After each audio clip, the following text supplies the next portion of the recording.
दोस्तों जैसे ही हम ग्रो एप्लीकेशन पे किसी भी कंपनी के शेयर को खरीदने जाते हैं तो नीचे एक चीज़ लिखी होती है फंडामेंटल्स। और इसमें काफ़ी सारे जो है ऑप्शन हमें देखने को मिल जाते हैं जो कि हमें पता होना काफ़ी ज़्यादा ज़रूरी है। इससे ये पता लगता है कि हमें इस कंपनी में अपने पैसे लगाने चाहिए या फिर नहीं।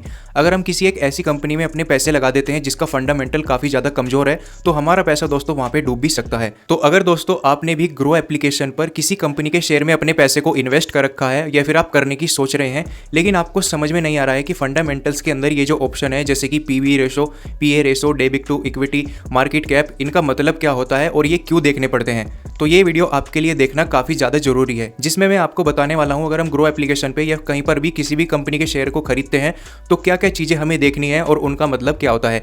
ये जानने के लिए वीडियो को पूरा देखिएगा। लेकिन शुरुआत में ही हम आपको बता दें ये वीडियो सिर्फ एक एजुकेशनल पर्पज़ के लिए है। यहाँ पर हम किसी भी कंपनी के शेयर को रेकमेंड नहीं कर रहे हैं और ना ही हम कोई फाइनेंशियल एडवाइजर है। तो अगर आप हमारे चैनल पर पहली बार आए हैं चैनल को सब्सक्राइब कर लीजिएगा और बेल आइकन भी प्रेस कर दीजिएगा। तो वीडियो को शुरू करते हैं। दोस्तों सबसे पहले समझते हैं कि फंडामेंटल डिटेल्स आखिर होती क्या है। तो अगर मैं इसको आसान भाषा में कहूँ तो कंपनी की आर्थिक सेहत, उसकी कितनी कमाई हो रही है, उस कंपनी पे कर्जा कितना है और उसका मैनेजमेंट की पूरी जानकारी फंडामेंटल डिटेल्स के अंदर हमें देखने को मिल जाती है, जो कि हमें दोस्तों जरूर देखना चाहिए अगर हम किसी भी कंपनी के शेयर में अपने पैसे को इन्वेस्ट कर रहे हैं। तो आपको समझाने के लिए यहाँ पर मैंने ग्रो की जो एप्लीकेशन है वो ओपन कर लिया ताकि मैं आपको अच्छी तरीके से समझा पाऊँ। सबसे पहले आप वो शेयर सिलेक्ट कर लीजिए जिसमें आपने इन्वेस्ट कर रखा है या फिर आप इन्वेस्ट करने की सोच रहे हैं। एग्जाम्पल के लिए कोई भी एक कंपनी का शेयर यहाँ पर मैं सिलेक्ट कर लूंगा और ये सिर्फ आपको समझाने के लिए दोस्तों, यहाँ पर मैं कोई भी कंपनी का शेयर आपको रेकमेंड नहीं कर रहा हूँ। इसके बाद दोस्तों सिंपल हमें जो है नीचे की तरफ जो है स्क्रॉल कर देना है और यहाँ पर ऑप्शन हमें जो है देखने को मिल जाता है फंडामेंटल्स का। अब मैं यहाँ पर आपको दोस्तों बताता हूँ कि आपको क्या क्या चीज़ें देखनी है अगर आप किसी भी कंपनी के शेयर में अपने पैसे को इन्वेस्ट करना चाहते हैं।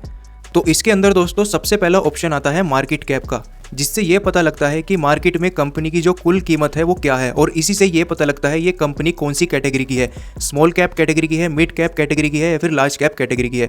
और यहाँ पर आप देख सकते हैं इस कंपनी की जो वैल्यू है यानी कि जो इसका मार्केट कैप है वो 1,30,000 करोड़ से ऊपर का है। इसके बाद दोस्तों हमें दूसरी जो चीज़ है वो देखनी है पीई रेशो।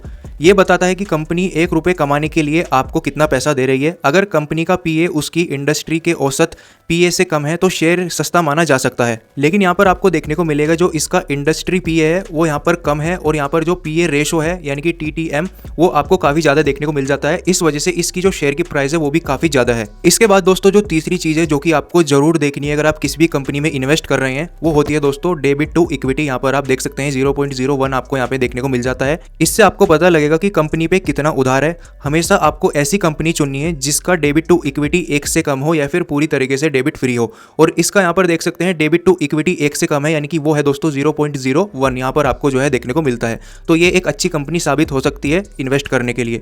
और इसके बाद आपको चौथी और आखिरी चीज जरूर देखनी है जो कि है दोस्तों आरओआई, जिसका मतलब होता है रिटर्न ऑन इक्विटी, जिसके जरिए आपको पता लगता है कंपनी शेयर होल्डर के पैसे का इस्तेमाल करके कितना मुनाफा कमा रही है। अगर आरओआई 15% या फिर उससे ज़्यादा है तो वो इन्वेस्ट करने के लिए एक अच्छा शेयर माना जाता है, यानी कि उसका आरओआई काफ़ी अच्छा माना जाता है। और यहाँ पर इस कंपनी का आप देख सकते हैं जो आरओआई है वो 15.13% है, यानी कि एक अच्छा आरओआई ये कंपनी का जो है देखने को मिलता है। तो क्या चीज़ें आपको देखनी है, मार्केट कैप यानी कि कंपनी की वैल्यू कितनी है, पीए रेशो जिसका मतलब है प्राइस टू अर्निंग, दूसरी चीज़ है डेबिट टू इक्विटी रेशो और तीसरा है दोस्तों आरओआई यानी कि रिटर्न ऑन इक्विटी। तो ये 4 चीज़ आपको फंडामेंटल्स के अंदर जरूर देखनी है।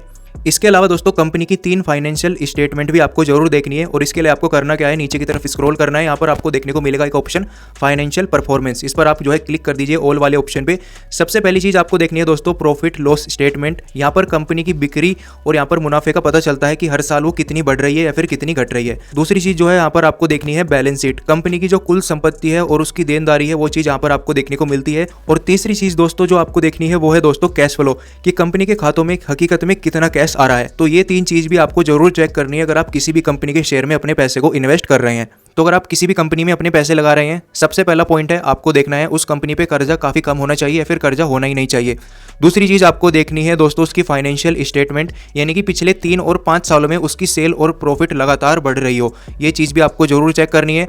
तीसरी चीज़ आपको देखनी है दोस्तों प्रमोटर की हिस्सेदारी मजबूत और स्थिर होनी चाहिए। और चौथी चीज़ दोस्तों आपको देखनी है उसका आरओआई, यानी कि कंपनी का जो आरओआई है 15% या फिर उससे ऊपर होना चाहिए, तो वो एक इन्वेस्ट करने के लिए बढ़िया कंपनी मानी जाती है। तो दोस्तों अगली बार जब भी कोई आप शेयर खरीदे ग्रो एप्लीकेशन पर या किसी भी एप्लीकेशन के अंदर, तो किसी टिप या अफवाह के भरोसे नहीं, खुद के 5 मिनट निकाल के फंडामेंटल डिटेल्स को जरूर चेक करें, जिससे आपको पता लग जाएगा कि मुझे इस कंपनी में पैसे लगाने चाहिए या फिर नहीं। इसके अलावा दोस्तों ग्रो एप्लीकेशन पर अगर आपने किसी भी कंपनी के शेयर में इन्वेस्ट कर रखा है और उसका फंडामेंटल स्ट्रॉन्ग है, वीक है, किस तरीके से है, वो भी आप कमेंट बॉक्स में लिखकर जरूर बता सकते हैं। तो सारी डिटेल मैंने आपको बता दी है। अगर इस वीडियो से आपको कुछ भी वैल्यू मिली हो, कुछ भी सीखने को मिला हो, तो वीडियो को लाइक कर दीजिएगा और चैनल को सब्सक्राइब कर लीजिएगा। वीडियो देखने के लिए धन्यवाद दोस्तों।